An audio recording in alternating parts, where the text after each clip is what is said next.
14절까지.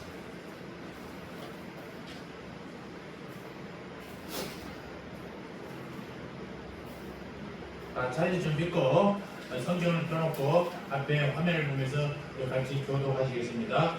사도행전 2장 1절 오순절날이 이미 이름에 저희가 다 같이 한 곳에 모였더니 호련히 하늘로부터 급하고 강한 바람 같은 소리가 있어 저희 앉은 온 집에 가득합니다. 우리 혀같이 갈라지는 것이 저희에게 보여 각 사람 위에 임하여 있더니 저희가 다 성령의 충만함을 받고 성령이 말하게 하심을 따라 다른 방언으로 말하기를 시작하니라. 아멘.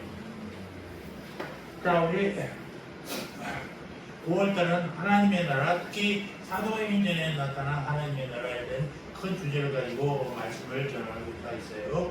자, 오늘은 그 두 번째 주일로 성령 충만한 예배 공동체였던 하나님의 나라 교회입니다. 이 세상에서 하나님의 관심 대상 이론은 무엇이겠습니까? 교회라는 사실의 교회. 하나님은 교회를 직접 세우셨고 지금까지 이끌어 오셨고 또 세상 끝날까지 지켜주시겠다 약속하셨습니다. 교회는 세상을 움직이는 열쇠요 방향이요 정신입니다.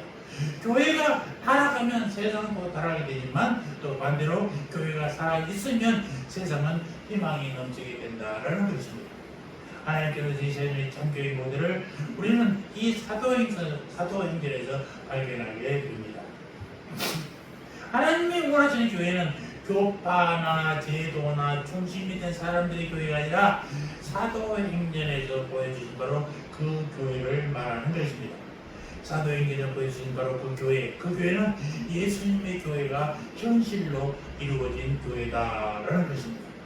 생기와 기쁨이 넘치고 능력과 기적이 나타나고 사랑과 은혜가 흘러넘치는 교회, 이런 교회가 예수님께서 말하시는 교회의 모습입니다. 사도행전에 나타난 교회를 보십시오. 결코 완전한 교회는 아니었습니다. 실수도 많은 교회였고 불완전한 교회도 됐어요. 싸우기도 하고 헤어지기도 하고 했던 교회입니다. 얼핏 보면 현재 우리들의 교회와 별반 다르게 없어 보이는 교회였단 말입니다. 그런데 사도행전의 교회는 이 시대 우리들의 교회와 분명히 다른 면이 있어요. 그 이유는 뭐냐? 예수님이 주인이신 교회, 성령님의 역사하시는 교회, 하나님의 영광 받으시는 교회였기 때문이라는 것입니다. 사도행전의 교회는요, 로마 제국을 뒤엎어버렸고 세상을 변화시켰던 교회였습니다. 초대교회 성도들에게는 건물도 없고 제도도 없었지만 그들에게는 사랑이 있었고 무엇보다도 성령님이 함께 하셨다는 것입니다. 우리 교회는 사도행전의 교회의 모습을 본받아야 될 줄 믿습니다. 우리의 교회로는 예수님의 교회론이어야 하고 우리의 교회 철학은 목회 철학은 사도행전의 목회 철학이어야 한다는 것입니다. 사도행전적 교회는 예수님이 의도하시고 사도행전에서 보여준 바로 그 교회라는 것입니다. 이것이 바로 변하지 않는 우리 교회의 비전이고 저의 비전이기도 합니다. 오늘 말씀은 사도행전적 교회의 특징 9가지 가운데 첫 번째로 성령 충만한 모습에 대한 말씀입니다.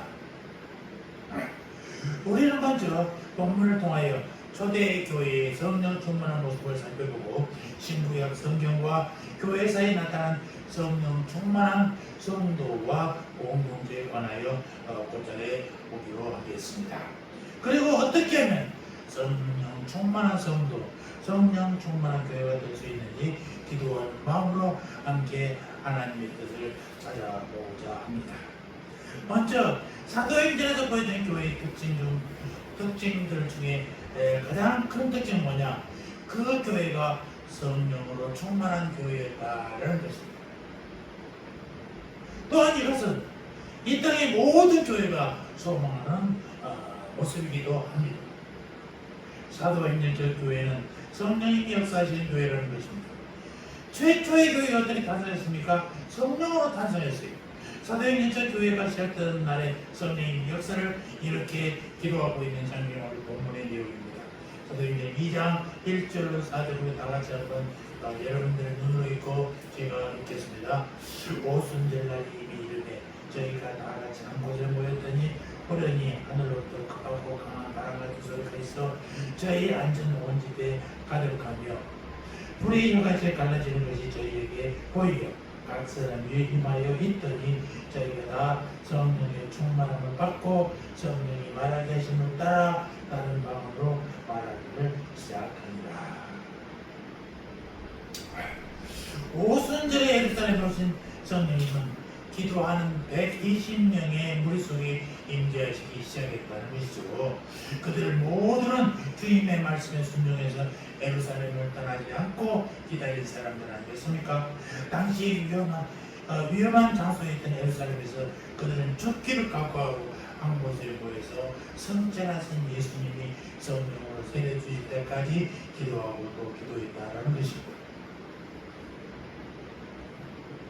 열흘 후에 오순절 날이 되었을 때에 예수님의 말씀대로 순종하여 모여있던 무리들 위에 호련히 보혜사 성령께서 나타나셨어요.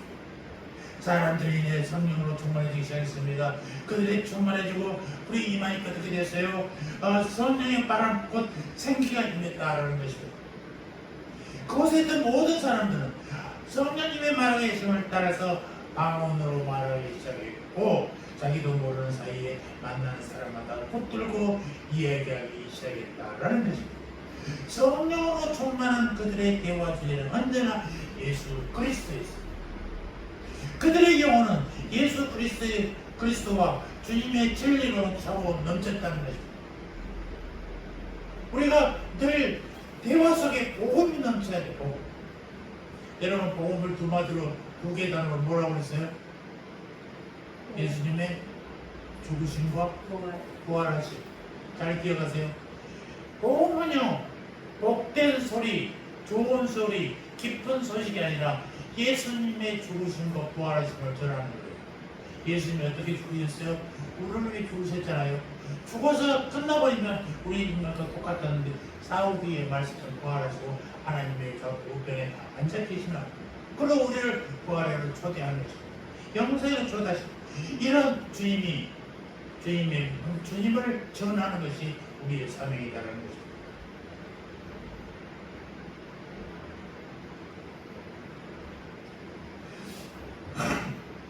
성령 충만한 사람이 하는 얘기는 모두가 어디에 뭐라고요? 예수에 관한 얘기했다고. 당신들이 십자가에 못 박아 죽인 예수를 하나님이 다시 살리셨답니다. 이것이 초대 교회에 선포되는 내용들이 있습니다. 복음의 핵심이었다는 것입니다. 성령의 취한 그들은 만나는 사람들에게 예수를 전하여 드렸는데 놀라운 사실은 모든 사람들이 자기 나라 방언으로 듣기 시작했다는 것입니다. 여러분 이 바벨탑 사건은 말이죠. 한 민족들이 같은 언어를 쓴 사람들이 하나님께 도전하니까 말을 다 달리 해버리고 서로 통하지 못하게 만들었잖아요.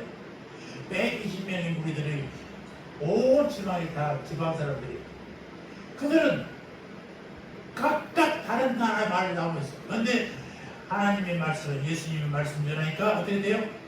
성령님이 얘기하니까 한 말이 다른 각각 사람들에게 들려버렸다고. 똑같이 들려버렸다는 거예요. 이게 뭐예요? 각각 다른 한 언어를 통일해버린 거예요.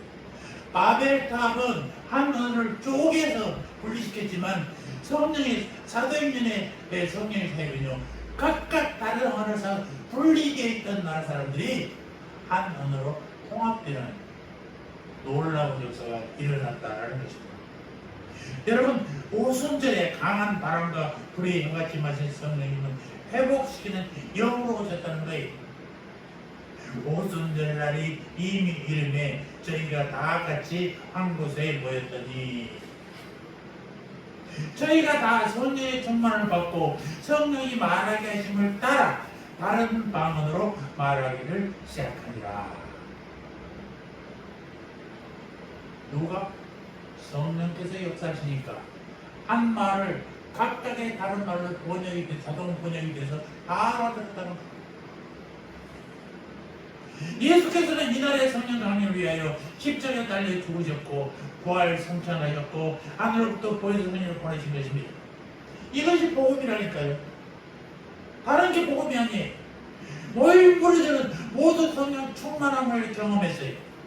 이것은 성령으로 가득하여 어떤 다른 생각이 전혀 침범할 수 없는 상태를 말하는 것입니다. 이렇게 성령께 사로잡힌 바 되면 그 사람은 성령께서 원하시는 일만 하게 되는 것입니다. 여러분, 성령의 불 받으라고 해서 뭐 뜨거운 불이 나한테 팍 하고 내가 변해서 이렇게 생각하시면 안 돼요. 이거는 이미지화해서 만든 것입니다. 여러분, 성령 충만을 하는 것은요, 말씀으로 가득하다는 거예요. 내 생각이 말씀에 사로잡혀 있다는 거예요. 내 생각이 하나님으로 가득 차 있다는 거예요. 나의 개인의 생각이 자리 잡을 공간이 없어. 그러니까 초대교회 선도들은요, 그분 성령 충만해서 강한 바람 같은 능력의 사람들이 되었다는 거지 않습니까? 위험한 상황 앞에서 목숨을 부지하기 위하여 도망쳤던 제자들은 이제 그리스도와 하나님의 나라를 위하여 자신의 삶을 모두 바칠 수 있었던 것은 뭐예요? 성령이 예수님의 말씀으로 가득 잡혔습니다. 예수님이 죽으신가 예수님의 부활하심으로 가득 잡혀있는 사람들이기 때문에 그렇다는 것입니다. 여러분, 초대교회 성도들이 변화된 모습을 보십시오. 그들은 얼마 전까지만 하더라도요, 예수님을 조롱하고 그를 십자가에 못 박으라고 소리 지르던 사람들 아니겠어요? 그러나 오순절날 성령 충만한 후에 엄청나게, 아니 불가능할 것 같은 모습으로 변했던 거예요. 사도행전 2장 후반부에 잘 기록되어 있습니다. 그들은 하나님의 말씀을 받고 통회하며 자복했다고 했습니다. 그들은 사도들의 가르침에 철저히 순종했습니다. 예배와 교제와 기도에 온전히 힘썼어요. 자신들의 재산을 팔아 가난한 자들에게 나누어 줬습니다. 날마다 성전에 모여서 예배하는 사람을 살았답니다. 이것 자체가 성령 충만한 것입니다. 여러분, 자꾸 뭐 뜨거운 불이 나한테 와서 내가 변하기를 기도하지 마십시오. 성령의 말씀이 이미 주어졌습니다. 66권 성경에서 우리에게 다 말씀하지 않습니까? 이 말씀은 한 시간이라도 없이 말해야 돼요. 내 생각에서 배제해서는 안 된다는 것입니다. 그리고 늘 예배하는 것처럼 살아야 되고 사는 것처럼 예배하는 거예요. 이것이 단순히 사람들의 의기소합이나 결심한 것으로 가는 일이 아니에요. 보혜사 성령님의 강력하고 뜨거운 역사가 아니어서는 불가능한 일이에요. 하나님의 말씀이, 아까 전도 얘기했잖아요. 여러분들이 전도를 하고 사람 기도하면요, 성령님이 그를 가만두지 않습니다. 그를 변화시켜요. 발걸음을 오게 해요. 오직 예수, 오직 성령님밖에 없다는 것입니다. 불이 원소를 녹이듯이 성령님은 우리의 차가운 심령들을 녹아 녹인단 말입니다. 그래서 하나님의 사람 짐 헬리에서는 이렇게 그래서 기도했어요. 하나님 아버지, 불 붙지 않는 성령 같은 나를 구원하여 주시옵소서. 불이 화로화를 붙을 수 있도록 성령의 기름을 내게 부어 주시옵소서. 또한 나를 주님의 뜨거운 불꽃이 맺게 하여 주시옵소서.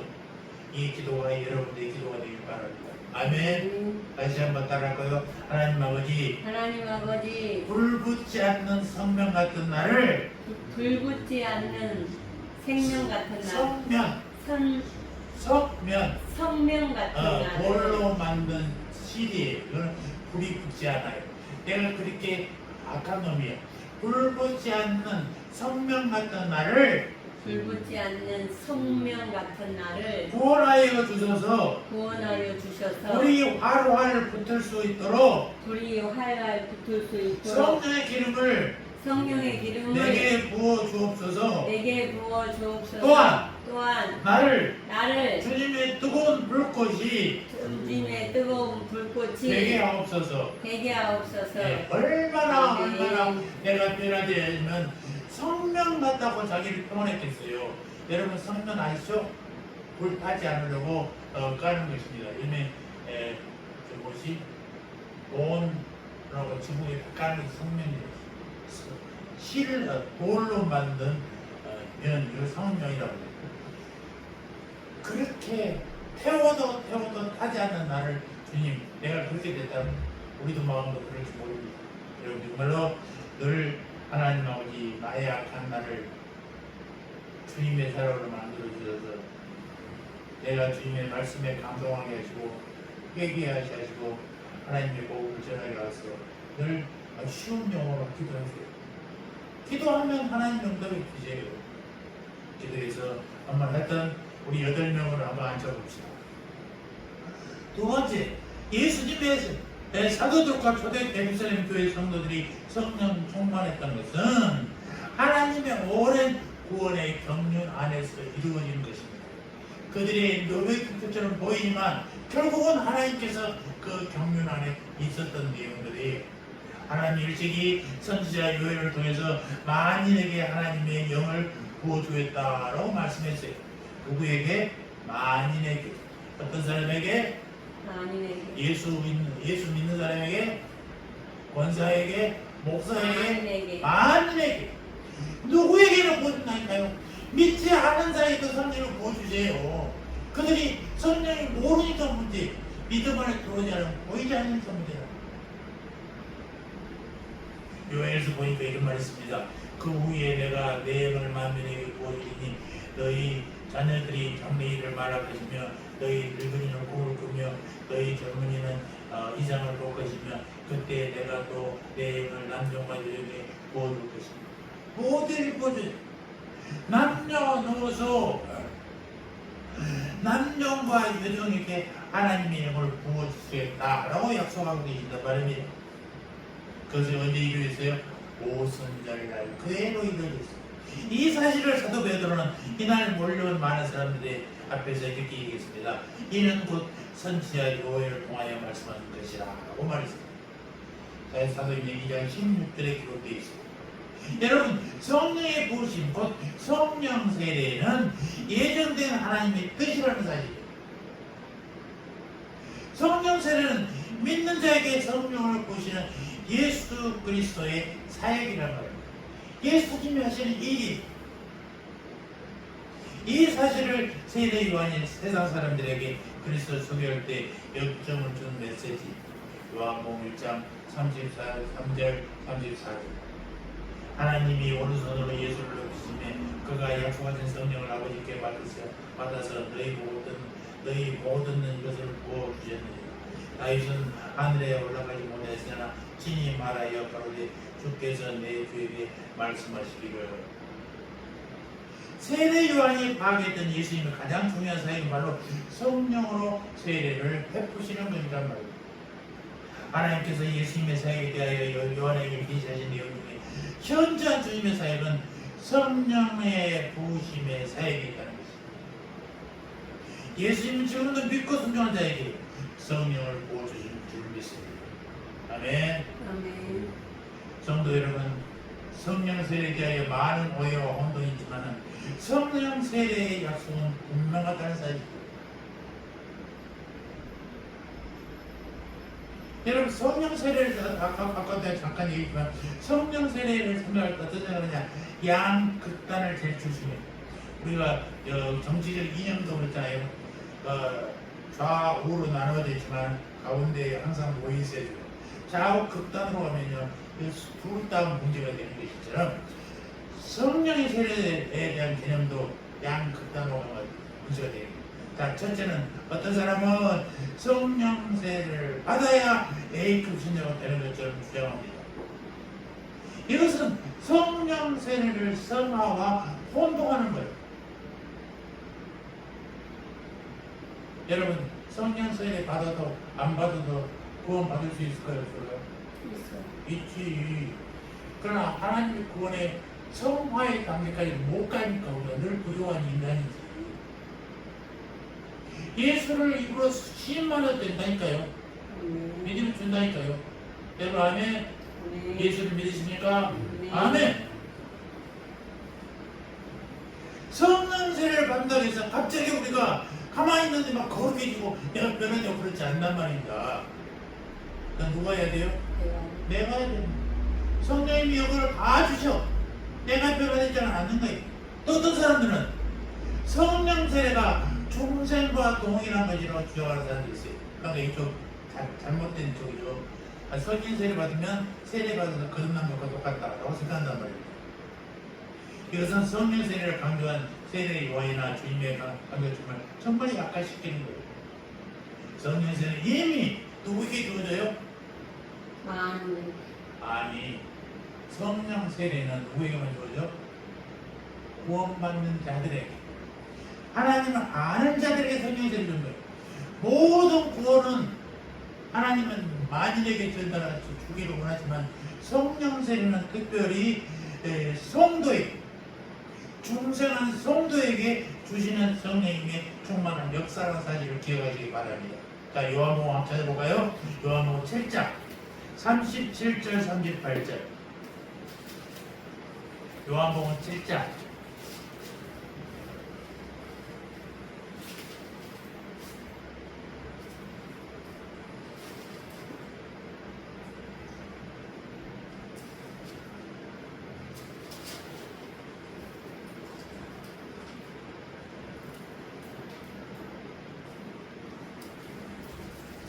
명절 나같이 시작. 명절 끝날 곧 큰 날에 예수께서 서서 외쳐 가라사대 누구든지 목마르거든 내게로 와서 마시라. 나를 믿는 자는 성경의 이름같이 그 배에서 생수의 물이 흘러 나리라 하시니. 예수님의 성령의 부으심이 마치 배에서 생수의 강이 흘러 넘치듯이 충만함을 언급하고 계세요. 부활하셔서 제자들을 찾아오신 예수님이 여전히 제자들의 성령 충만에 지대한 관심을 보이고 있다는 것입니다. 그래서 요한복음 20장 22절에 이 말씀을 하시고 저희를 향하사 숨을 내쉬며 가라사대 성령을 받으라 라고 말씀하고 계신다는 것입니다. 누구에게 성령을 받으라고 말했어요? 제자들에게. 그런데 제자들은 이미 중생한 자들이 분명하잖아요. 왜냐하면 요한복음 15장 3절에 얘기하기를 너희는 내가 일러준 말로 이미 깨끗해졌으니 라고 말씀하셨기 때문에 그렇습니다. 여러분, 성령 세례의 약속은 분명합니다. 사도행전 8장에 보면 빌립이 사마리아에 내려가 전도 활동을 통해서 많은 결신자를 얻으니까 사도 베드로와 요한이 사마리아에 내려오는 장면이 그 사도행전 8장 14절 17절에 기록되어 있어요. 예루살렘인 사도들이 사마리아도 하나님의 말씀을 받았다고 듣고 사마리아도 생각도 안 했는데 그것도 받았어 이 말이에요. 하나님의 말씀을 받았다고 듣고 베드로와 요한을 보내매 그들이 내려가서 저희를 위하여 성령 받기를 기도하니 이는 아직 한 사람에게도 성령 내린 일이 없고 오직 주 예수의 이름으로 세례만 받을 뿐이더라. 세례받은 사람들, 주님을 영접한 사람들에게 성령 세례를 준다는 것이다. 이에 두 사도가 저희에게 안수함에 성령 받느니라 라고 기록하고 있습니다. 그러니까 이미 결신한 구원받는 사람들에게 사도들이 기도하고 안수할 때 그들이 성령 받는 모습을 옆에 있는 사람들이 보고 기록했다는 것이 있지 않습니까?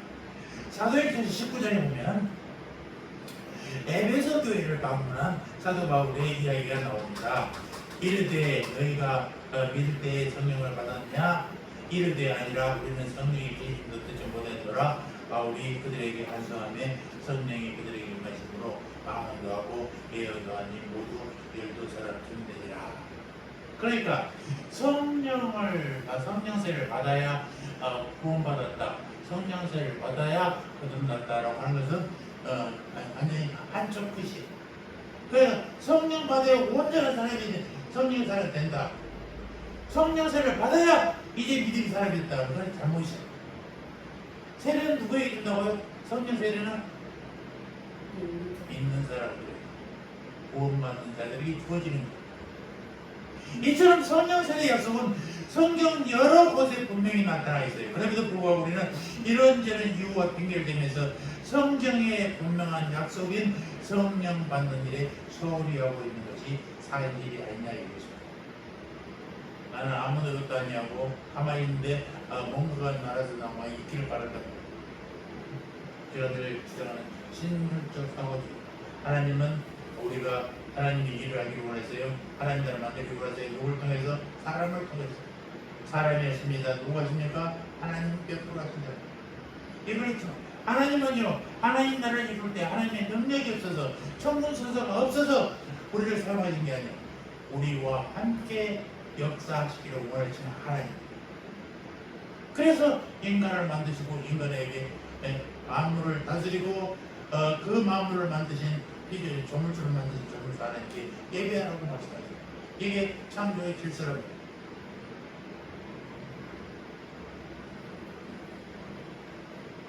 여러분, 교회가 2000년 동안 많은 사람들이 성령의 부신을 받아서 승리의 삶을 살았던 교회들이 많이 있습니다. 이 사람들은 정 우리와 같은 성령의 사람이었어요. 그런데 성령 세례를 체험한 이후에 세상이 감당할 수 없는 사람이 되어버렸다는 것입니다. 두려울 것이 없어요. 뜨거운 변화된 사람 가운데 요한 웨슬리가 있어요. 당시 영국은 술 취하고 싸움질하고 도박하고 자살하는 일들이 너무나 많았어요. 정말 전염병처럼 막 이제 지냈어요. 그러니까 교회도요, 정말 소금 맛을 잃어버릴 때 교회가 존재해도 교회의 역할을 찾아보면 워낙 이런 죄악이 난무하니 그럴 때 그 웨슬레가 1973년 5월 2일 아침 9시 15분경에 루터가 쓴 주석 로마서 주석을 읽다가 마음이 뜨거워지기 시작했어요. 그래서 그가 이렇게 기록하고 있어요. 나는 내 마음이 이상하게 뜨거워지는 것을 경험했다. 주님이 내 죄를 다 사하시며 지혜와 사망에서 나를 구하셨다는 것을 확신하게 되었다. 그 사실을 알게 됐을 때 나는 내 인생에 처음으로 그런 뜨거운 감정을 체험할 수 있었다. 그리고 내가 그리스도 안에 있다는 것을 깨닫게 됐을 때 내 마음속에 있는 모든 정욕과 죄악이 물러가면서 주님만을 모시는 기쁨으로 충만하게 됩니다. 순간 제가 늘 강조하듯이 성경은 66권을 다 알아야 배가 되는 게 아니라니까요.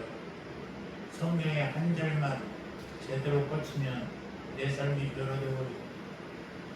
여러분, 그래서 1년에 성경 읽도 계획표를 가지고 공부하기는 하지만 꼭 1시간 정도는 내가 성경을 읽으시고 묵상하는 시간을 가지십시오. 많은 성경을 읽지 않아도 좋습니다. 한 절, 두 절 읽고 그 말씀에 빠지기만 한다면 내 삶이 변해져요. 저도 목사가 되지 않으려고 얼마나 애를 썼는지 몰라요. 그런데 이사야 43장의 말씀을 딱 듣고는 완전히 변해져요. 살아계신 하나님이 나에게도 역사하시는 것. 물 가운데서도 주님이 지켜주시고 물 가운데 있을때라도 주님이 지켜주셔서 말씀 때문에 벌떡 일어나서 주님을 부르지 않을 수가 없었어요.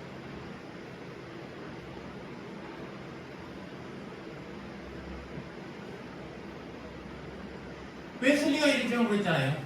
그러니까 이 기쁨을 참을 수 없어 뛰어서 복음을 전하기 시작했고 그를 통해서 성령도의 끈이 일어나서 오늘날 감리교회가 시작되는 계기가 되었습니다. 지금도 웨슬리 기념관을 가면 가운데 바닥에 구멍이 부에 뚫려있다는 얼마나 기도를 했으면 무릎이 닿는 저기 이 나무가 떨어져갖고 물이 구멍이 똥 떨어져 물이 뚝뚝 떨어질 정도로 구멍이 패였어요. 감리교회가 그래서 생긴 거예요. 그 감리교회의 기도운동을 통해서 영국이 타락했던 영국들이 다시 일어나게 되고 또 영국이 새롭게 될 수밖에 없었던 것입니다. 타락한 영국도 기도를 하니까 이렇게 하나님께서 놀라게 변화시킨단 말입니다. 요나단 에드워드라고 하는 미국 교회가 자랑하는 18세기의 위대한 설교자여 철학자여 신학자가 있어요. 그는 항상 설교를 종이에 적어와서 호롱불 옆에서 읽었답니다. 그래 여러분, 성경을 읽으면 여러분도 한번 쳐다보자고 여기 책방에 읽고 있는 거예요. 목소리가 크기도 않아. 그런데 그게 얼마나 답답하겠어요. 성도들이 어제도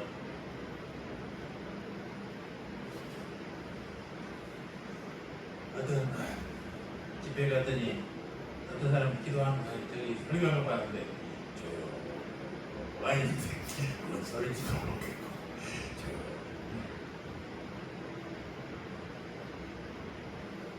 이렇게 조용하게 살펴온 것만 정하고 이런 사람들이 스타일이 그런 사람들이 있잖아요. 그러기도요.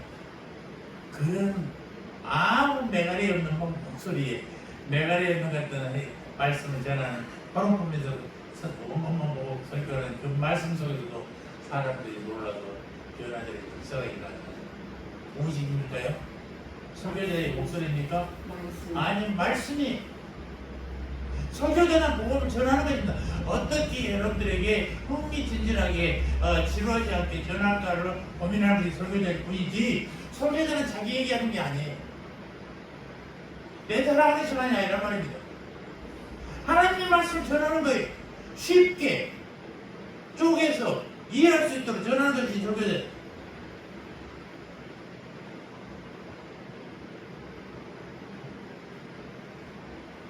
그 에드워드 목사가 그 일단 설교 제목이 뭐냐면 진노하는 하나님의 손에 붙들린 죄인들이라는 제목으로 설교를 그날도 똑같이 읽었었는데 사람들이 중간중간에서 그렇게 시작해 눈물이다.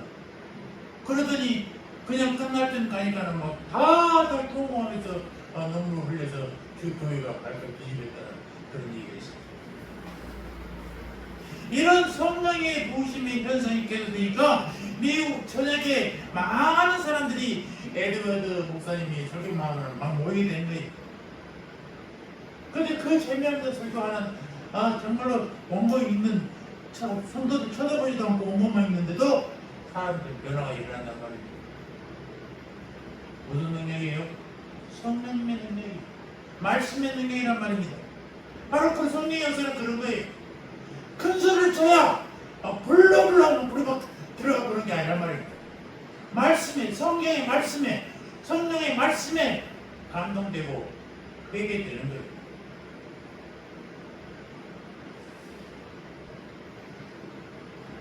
이 에드워드 목사의 설교로 인해서 미국에서도 성령 대각성 운동이 시작된 계기가 됐습니다.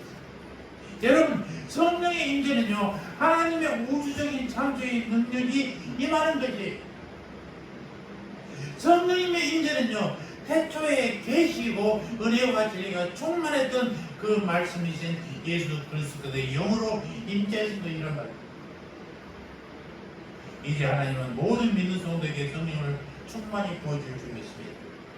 이를 위해서 예수님께서 십자가 대속의 순환을 통해서 인류 구원의 근거를 마련해 주셨어요. 하나님은 그리스도를 믿는 모든 자에게 성령을 주셔서 거듭나게 하시고 성령으로 인치셔서 하나님의 자녀가 되었다고 하나님의 소유가 되었다고 도장을 빡 박았단 말입니다. 성령으로 충만케 하여서 땅 끝까지 예수 그리스도를 전하는 일에 하게 하였어요.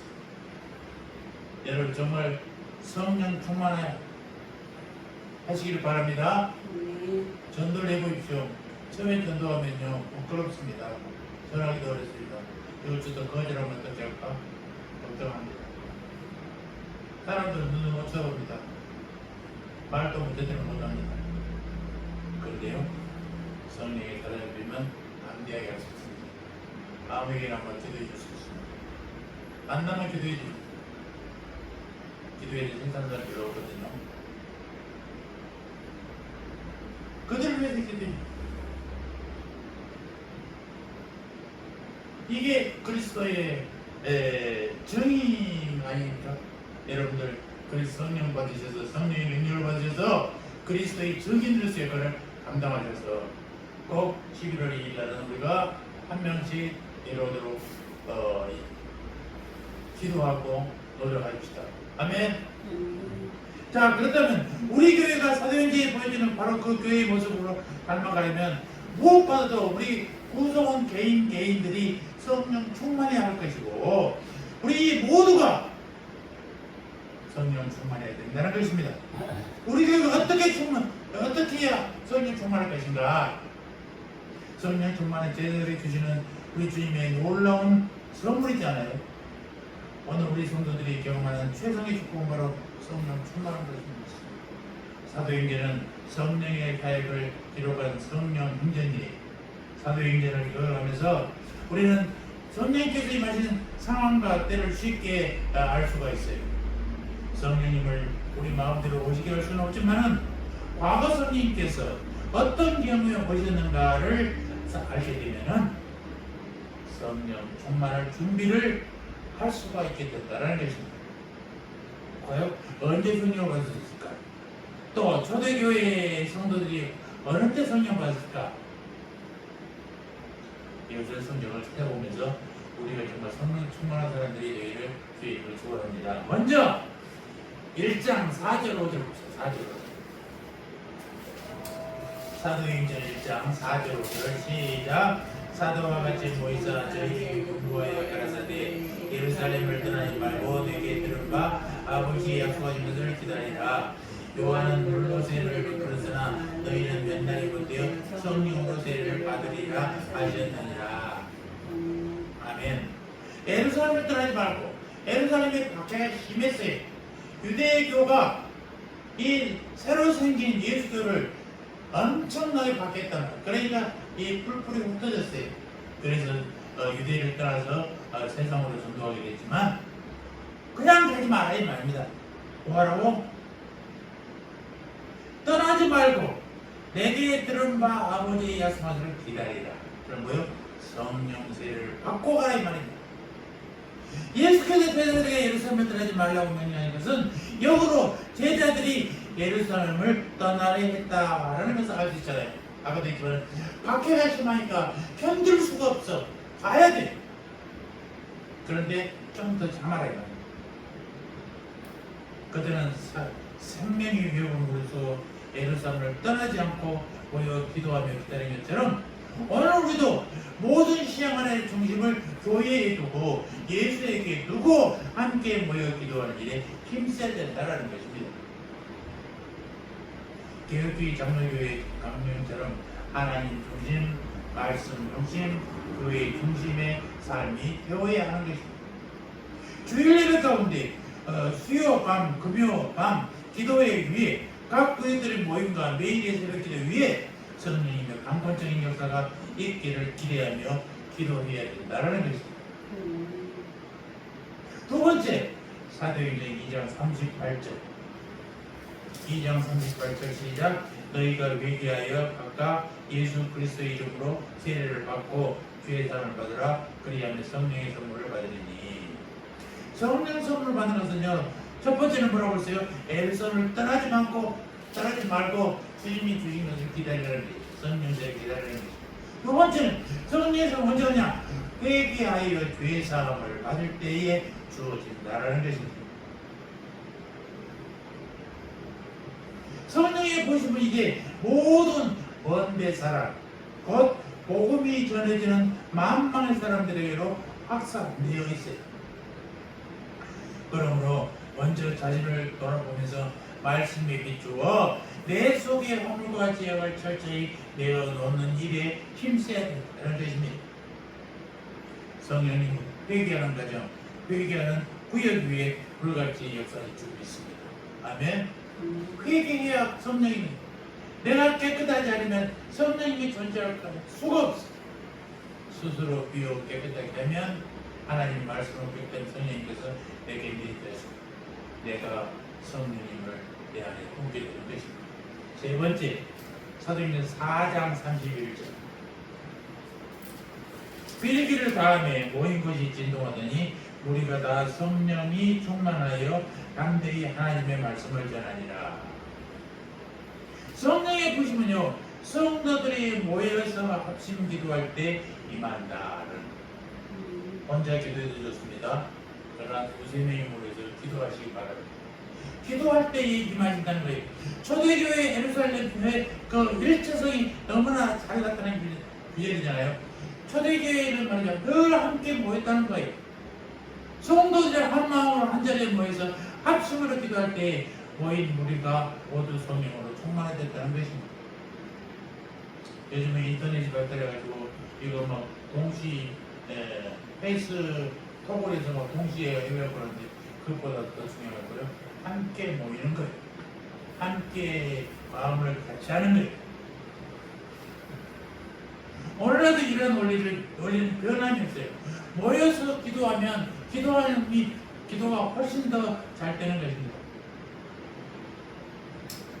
1907년 우리나라 1907년 1월 14일 밤 15일 밤 평양 강대현 교회에서 모였던 1,500여 명의 남전도의 회원들이 합심하여 뜨겁게 기도할 때 폭발적인 성령의 역사가 일어났습니다.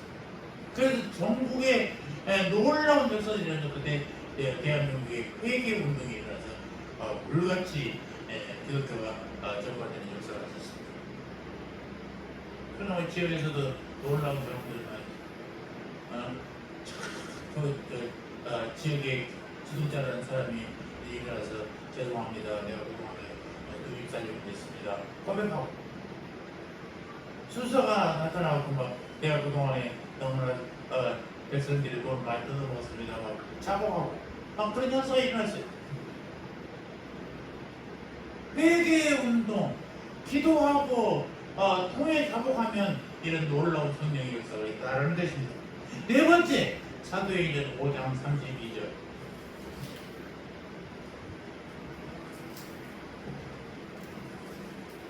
성령 보시고 어떤 사람이 되느냐? 시작. 하나님이 자기에게 순종하는 사람들에게 주신 성령도 그러하니라. 성령의 보심은 하나님의 말씀에 자원하여 순종하는 사람. 중간부터 읽으니까 헷갈리잖아요. 아니 말씀만 들어. 합참장. 그러니까 자기에게 순종한 사람에게 성령을 주신다는 것입니다. 아멘. 여러분도 주님의 명령에 절대 순종할 준비가 되어 있는지요? 여러분은 주님의 지상 명령을 위해서 헌신할 준비가 되어 있습니까? 주님의 대계명, 즉 마음과 목숨과 힘을 다하여 하나님을 사랑하는 것 같이 너희도 이웃을 자기 몸처럼 사랑하라는 일. 이게 순종하십니까? 하나님의 말씀을 따르십니까? 하나님을 사랑합니까?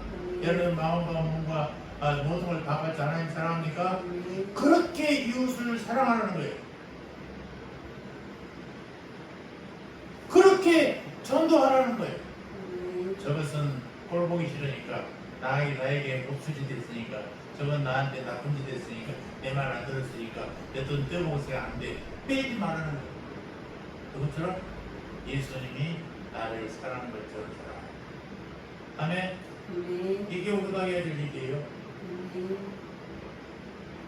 올라가면서 저건 가난해. 와봐 다음 필요 없어.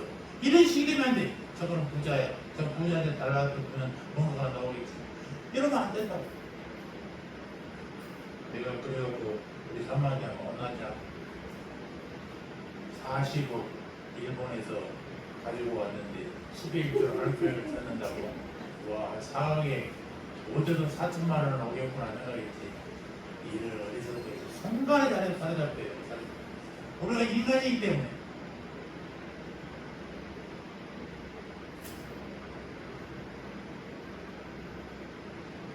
주님의 나를 사랑한 것처럼 우리도 이웃을 사랑해야 돼요. 주님의 성령은 이처럼 순종할 준비가 되어 있는 사람, 이런 사람들에게 임하신다는 사실입니다. 하나님의 말씀을 순종하는 마음으로 받은 사람에게는 임하시게 되어 있단 말입니다. 아멘. 자기 십자가를 지고 주님을 따를 준비, 순종의 체비를 가지고 있는 사람, 오늘 또 그 사람에게 주님은 성령을 보여주고 있습니다. 그래서 믿음은 순종과 복종이 말씀을 들어서 이해되면 순종하고 말씀도 도저히 이해 안 되면 복종하는 거예요. 복종은 뭐예요? 나의 의지와 상관없어. 무조건 굴복하는 거예요. 순종하고 복종하시기 바랍니다. 다섯 번째, 성령의 보이심은 많은 경우에 설교 말씀을 잘 경청하고 있을 때 주어집니다. 아까 에드워드 목사님이 얘기했잖아요. 그렇게 몇 가지 원고만 읽어도 성도들 한번 쳐다보지 않고 읽어도 은혜를 받습니다. 사도 베드로가요 고넬료의 집에서 설교하는 도중에 성령 강림의 역사가 가연적으로 눈에 보여 나타났단 말입니다. 사도행전 11장 44절에 베드로가 이 말을 할 때에 성령의 말씀을 듣는 모든 사람에게 데려오시니 베드로 안겨온 할례 받는 신자들이 이방인들에게도 성령 부어 주심으로 말미암아 놀라니 세례나 할례를 받지 않는 이방인들에게 믿음만으로도 성령을 부어 주신 것을 성령 강림이 전적으로 하나님의 뜻에 따라 순식간에 이루어진다는 것을 다 보여준다고. 놀라운 일이잖아요. 성령 충만의 역사는 이처럼 획일적인 법칙으로 설명할 수가 없어요. 우리는 그저 겸손한 마음으로 주님의 역사를 바라보며 하나님의 말씀을 경청하는 길밖에 없다는 말입니다. 말씀이 이렇게 중요한데도 현대 교회는 이러한 면에서 자성해야 된단 말입니다. 특히 교육 부서 사역에서 설교의 영역이 다른 것들로 채워지고 있는 것은 정말로 우려할 만한 상황입니다. 교회가 하나님의 말씀을 풀어주는 게 아니라 자기가 전공했던 지식을 선포하고 있는 거예요. 제 동료 목사가 그냥 한번 교회를 통과하려면 그랬죠. 동네 의사하고 다 연결해서 의사가 건강 세미나를 하면요 노인들이 엄청 몰려온대요. 그게 교회입니까? 의료 세미나지. 그게 교회가 아니에요. 말씀이 사라진 것은 교회가 아닙니다. 그 하나님의 말씀이 하나님 예수님 단어가 몇 개 나온다고 해서 그는 설교가 아닙니다. 설교는 하나님의 말씀을 전하는 게 아니고 내 생각을 내 경험을 전하는 게 아니란 말입니다. 경찰서 교회 가면요 앞에 갖다가 붙었어요. 내가 써놨습니다. 내가 쓴 게 아니라 위에서 지시하니까 써놨죠. 왜냐면 11시 50분 대회가 시작됩니다. 12시 반에 끝나야 돼요. 왜? 경찰서도 밥 먹어야지. 한숨 쉬어야죠. 점심시간을 11시 반부터 그들의 점심시간이 시작돼요. 12시, 1시 반까지. 1시까지. 그러니까 빨리 밥 먹고 시간이 가지고 좀 쉬었다가 이제 근무해야 되는데 예배를 드리니까 11시 50분부터 12시 반까지 예배드리고 1시 30분 동안을 밥 먹고 커피 마시고 쉬다가 이제 일에 들어간단 말이에요. 그러니까 그게 딱 써놨어요. 짧은 설교를 하는 설교자에게 복이 있도다. 10분 내에 하십시오. 써놨어요. 설교가 길어지면 내일 이제 경찰들이 밥 먹을 시간이 부족하고 쉴 시간이 부족하니까 빨리 하라고 합니다. 작게 하니 설교하는 게 더 어렵더라고요. 무엇을 하려고 하는 걸로 끝나버리고 그러니까. 그러나 또 길게 할 수도 없는 것이 경찰들이 입장이기 때문에 그렇습니다. 그럼에도 불구하고 순경들, 경찰들이 많이 예배에 참석을 하는 걸 감사합니다. 이번 11월 달도 언젠가 11월 7일인가 8일 또 세미나를 갑니다. 그때도 저도 가야 될 일정이에요. 작년에 35명이 왔는데 금년에는 더 많이 늘어나기 바랍니다. 예전에는 왜 가장들 고급 간부들한테만 전도했는데 그 사람들 아무 필요가 없어요. 1년이면 자리를 옮겨야 되니까. 순경들, 경찰들 바쁠 때지 바쁠 때라니까 공화 입학 하나, 둘, 세 개, 네 개 있는 사람들 이런 게 경찰들이 좀 그러니까 송파에 오래 있을 사람들이 전도를 해야 되는 거예요. 그래야 그들이 복음이 들어가고 자기들끼리 모이고 지금은 자기들끼리 성경 공부도 하고 자기들끼리 기타도 치고 기타 교육도 하고 그렇습니다. 상당히 많이 도움이 일어나고 있어요. 참 바람직합니다. 그래서 내중에 이제 복음 예비도 한번 가르쳐서 시간하고 마련해 보려고 합니다. 그들에게 내가 무료로 봉사할 거예요. 복음을 전하는 일에.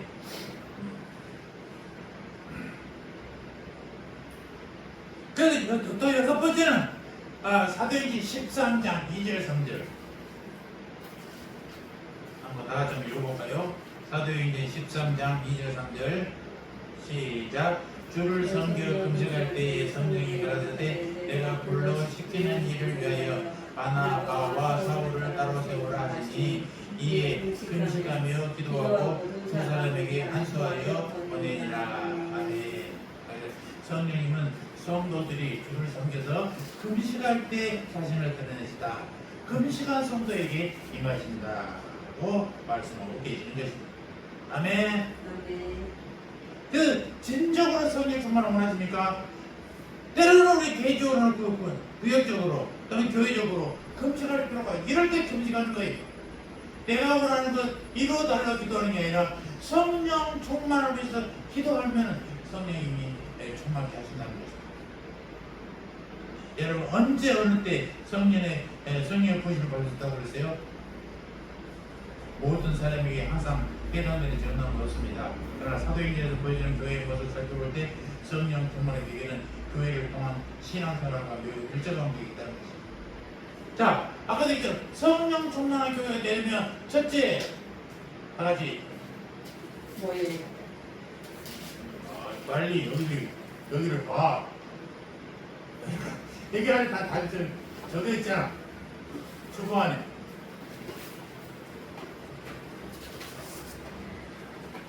자, 성령 충만한 교회가 되려면 첫째, 성령님은 제자들이 예루살렘을 떠나지 않고 함께 모여 기도할 때 오셨습니다. 기도하려고 기도하라 이거예요.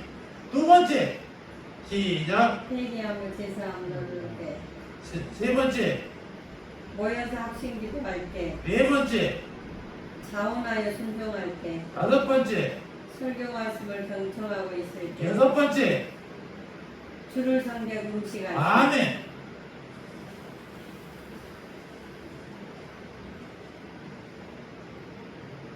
이 주보를 꼭 꺼내면서 여러분 이 여섯 가지를 기억하시기 바랍니다. 그래서 성령 충만한 성도를 통하여 하나님 나라를 이루어 나가시기를 주님의 이름으로 축원합니다. 아멘. 여러분이 바로 그 대상자가 되시기를 주님의 이름으로 다시 한번 축원합니다. 아멘. 할렐루야. 하나님 우리 아버지 9월은 사도행전에 나타난 하나님 나라를 구사하게 하심을 감사합니다. 초대교회의 성령 충만한 모습을 기억하며 성경과 교회사에 나타난 하나님의 뜻을 새겨 성령 충만한 교회 되게 하여 주시옵소서. 그러기 위해서는 함께 모여 기도하게 하시고 성령의 선물을 회개하여 교회사를 얻을 때 주인다 했사오니 하나님의 말씀에 자원하여 순종할 때에 성령님의 구심을 임하게 하여 주시옵소서. 금식하며 간절한 기도했을 때 성령님의 구심을 입게 하여 주시옵소서. 거리하여 새한교회가 가을에 준비하는 저도 축제에 봉성에 성령님 강하게 부어주시옵소서. 감사합니다. 예수님의 이름으로 기도합니다. 아멘.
사도행전에 나타나신 하나님의 역사가 세안교회도 오직을 간절히 소망하는 고개속인 주님의 백성들을 머리 위에 저들의 가정과 삶의 터전이 이제부터 영원토록 영원 무도록 함께 있을지어다.